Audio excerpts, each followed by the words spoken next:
श्री स्वामी समर्थ मंडळी, पहा, गौराई आपल्याकडे 3 दिवस आपल्याकडे येत असते.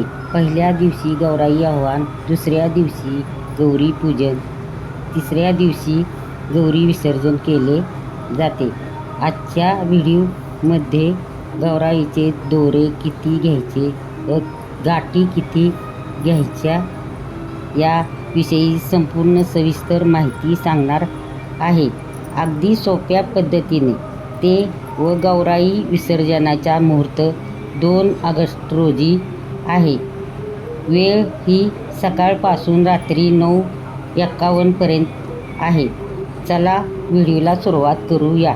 विसर्जन करतोय त्या दिवशी दोरे घेण्याचा पद्धत असते. तर हा जो दोरा आहे तो सुती आहे. या धाग्याच्या आपल्याला 16 पदर घ्यायचे असतात आणि 16 गाठी मारायच्या असतात.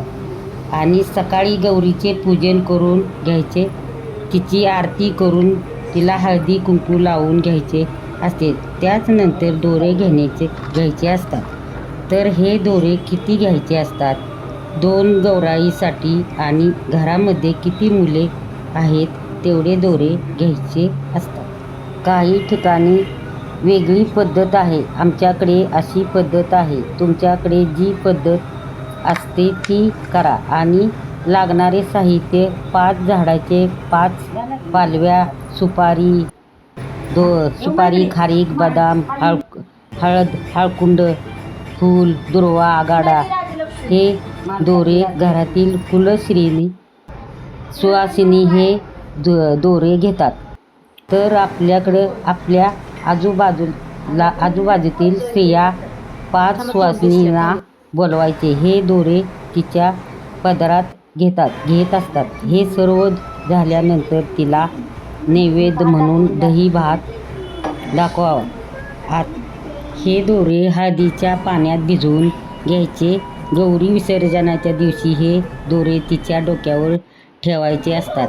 आता पहा, हे दोरे घेताना महिलांना हळदी कुंकू लावायचे आहे. हे सर्व दोरे घेऊन झाल्यानंतर आपल्याला तुळशीच्या पाया पडायचे असते, देवाच्या पाया पडायचे असते. त्यानंतर ते दोरे गौराईच्या दोन्ही गौराईच्या डोक्यावर ठेवायचे असते. त्यानंतर गौराईचे मुखवटे हलवले जातात.